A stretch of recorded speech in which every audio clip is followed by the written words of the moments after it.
Jesse, Coach mentioned that you're going to also be returning punts this week. What kind of challenges does that present for you, and how comfortable are you doing that? I don't really see it as a challenge because I did it for most of the season last year. So I'm pretty comfortable back there, and I just want to be the one to do the job, get the job done. And I'm glad they're trusting me to be back there. And I'm just going to try to field every punt cleanly and just do the best I can. What's the biggest things that you need to do to be a good punt returner? Just have confidence in yourself, really. When there's 11 guys flying at you, it's a little nerve-wracking, but just having the confidence in your fundamentals and just knowing that the protection is going to hold up, and then ultimately just catching the ball and then making a play if there is one to make. And what does it take how do you decide when a fair catch or when to think, you know what, I can catch this and go with it? It's kind of about hang time, how long the ball's in the air, how far it travels, and if you see out of your peripheral vision, if there's someone coming at you and they're kind of close, then that's when I decide to call a fair catch. But if it's kind of a line drive and I feel like I have some room, then I'll field it, and I'll try to take off from there. Last thing, it seems like you're receiving, obviously you emerged last season. This year it seems like you've even taken it to another level. What did you do to enable you to do that? Just putting in the work in the offseason, working with Carson and the other quarterbacks throughout the offseason. We kind of changed our offense to a little bit more spread, and that was very exciting for me, so I wanted to just be ready as possible and just maximize the opportunity. So we just kind of really went to work. We work hard every day in practice, and now the results are starting to show up on the field. All right, Coach says if you do something long enough, you start getting used to it. Are you guys getting used to the logistics of being at one place and playing in another and kind of having to set up shop somewhere else? Yeah, I think, no matter where we're at, if there's a football field there, we're going to play hard and give everything we got. So it doesn't really matter if we're playing, in Carson or if we're playing across the country. Our protocol is kind of the same. Our schedule's kind of the same whenever we travel. So we kind of got into that rhythm, and I feel like we're comfortable playing wherever. Hey, Jesse. Your third game played out a bit differently for you guys offensively than the first couple games when you were able to just kind of rely so much on the run game, especially running a new type of offense. What did you learn about yourselves as a group? What was the takeaway from that San Jose State game from that standpoint? I think San Jose was kind of expecting the run. Obviously, we ran the ball so well in the previous 2 weeks. So I think they had more guys in the box, and they were willing to give up the underneath routes, the hitches, the outs. So I think at times we took advantage of the space they gave us, and we were able to make some big plays. But I think going forward, we kind of know that since our run game has been so effective and so strong, teams are going to start preparing for that. So we're going to I think if they start stacking the box more, we're going to have to go to the passing game and take advantage of that. And your coach said you guys have already been reminded about the Hawaii game from last year, and obviously the stakes being what they were, and them getting the win. Now seeing them again, how much are you guys motivated by an opportunity to get a bit of revenge, I guess, from last year's loss? Yeah, it's definitely exciting. I remember the feeling of walking off that field after that loss, after having our opportunity taken away. It wasn't a good feeling. So it's extra motivation for this week, playing Hawaii again and trying to get that redemption. And any extra motivation you can get is awesome. Jesse, how bad is the taste of the San Jose State loss, and how hungry are you to get rid of that coming up against Hawaii? It's awful, because that's a game we feel like we should win a lot of the time. We feel like we didn't play as well as we could have, and that's just a game that we don't really. You hate to lose because we obviously have a rivalry with San Jose State, and we just felt like we could have played better, and we just made so many mistakes where we let the game slip away. So it's obviously a bad taste, but we got to forget about it now and move on to the rest of the schedule and win every game from here on out. Jesse, the last 2 seasons, I think you've gained a reputation that any ball that's in the vicinity of you, you're gonna catch it. Is having good or great hands, is that a concentration thing, or where does it come from to catch everything that comes toward you? I think it's a lot about hand-eye coordination.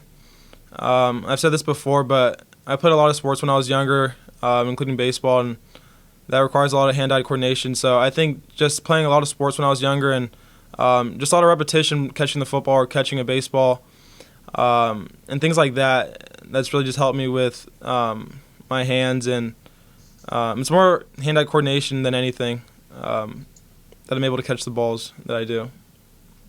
Do you play any basketball? Because there's also an aspect to like rebounding and keeping the ball away from the defender, which you seem to have an ability to do that as well. Yeah, I did play basketball. I played until my freshman year in high school, so I didn't get as much experience with basketball. But yeah, I definitely did play basketball growing up, and I would say that's also helped me with football. Take us through a little bit on the 51-yard catch and how that went down. Did you feel like you had that all the way because you really had to go up and get it, and then you almost kind of came down on top of the defender's helmet, I think? Yeah, well, we watched film previously, and from the week before, and we saw New Mexico got him with a couple double moves, so we knew that's an area that we could exploit. So we got a double move right there, and I knew I beat the corner, and then when the ball was in the air, I saw the backside corner making his way over, so I knew I had to go up and get the ball at the highest point.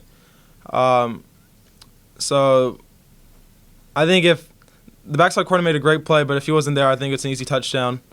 But credit to the corner for being there and kind of stopping me from scoring. Were you afraid he might knock it away at all? It almost looked like he was going to be able to knock it away with his helmet. No, I wasn't really concerned about that because I know I was going up and he was running with his back towards the ball, so I just had to go up and stay concentrated and make the catch, and luckily I did. Hey, Jesse, I got a cool little tidbit I want to run past you. Now, Christina Murguia, Moses Moreno, Yep. Zeke Moreno, all your kinfolk, right? So Christina, obviously San Diego State 1995 WAC Player of the Year. Yep. I know her personally because she went to Castle Park. I went to Chula Vista. Moses and Zeke are your uncles. Mm-hmm. Out of all that, who's the best athlete out of all you? You can't ask me that. I can't answer that one. They're all great athletes. They've all done great things in their athletic career, and most importantly, they're great people. And they support me in my football career and everything I do. So I'm very grateful to have those people in my family and just kind of role models to look after. But they're all great athletes, great people.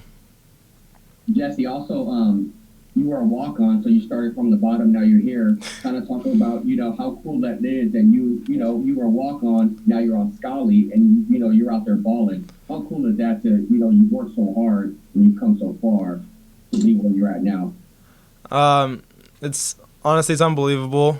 When I walked on campus, I didn't know what my athletic career would entail, and just to be to this point where I'm at right now. Being on scholarship and being a valuable piece of this team, I couldn't ask for much more. And I'm truly blessed and grateful for everything that I've gotten, all the opportunities I've gotten from the school, and just the overall support of the community and just this program as a whole. Hey, Taylor, your coach just said that you've already been reminded of the Hawaii game from a season ago and the stakes in that game. What's the chatter been like amongst you guys as a group, knowing that they took that Mountain West Championship game away from you last year and obviously got a chance to face them again this weekend? Honestly, we don't get very many second chances, so when we actually do get that second chance, we definitely got to take advantage, and it starts this week at practice. I mean, we practice how we going to play, so. And why do you think last week you had trouble keeping the guy more contained? I just didn't think we were necessarily prepared for a running quarterback that week. Once he came in, the game plan kind of went out the window, and we kind of had to make some in-game adjustments for that. And how motivated as a group are you guys defensively? Obviously, you were pretty lights out the first couple weeks, and even the few points you did give up, you guys made it sound like it was unacceptable. Just curious what the mindset is as a group defensively after last week's loss. We're definitely ready to get back after it. We're still motivated.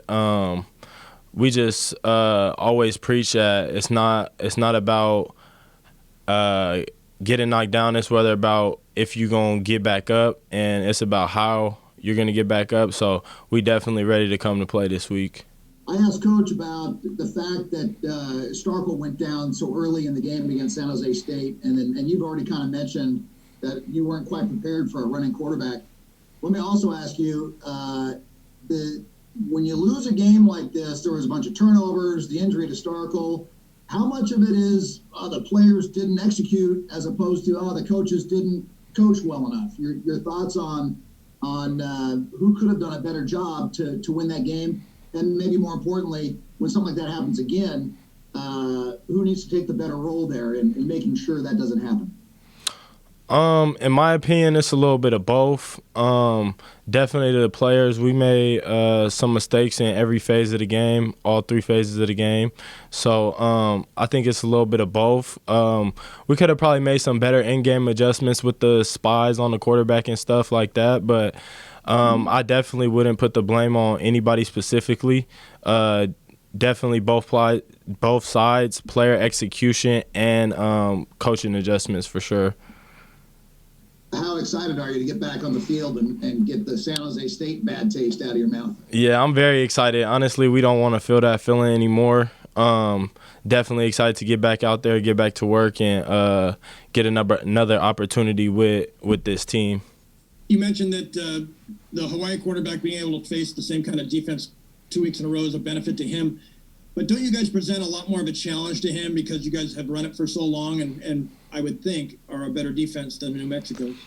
Yeah, definitely. I think we made a couple more adjustments to this defense, some coverages, some fronts and stuff like that. So we run it a little bit different, but it's honestly all the same concept. So I definitely think we could throw some more challenges at them that New Mexico probably didn't show.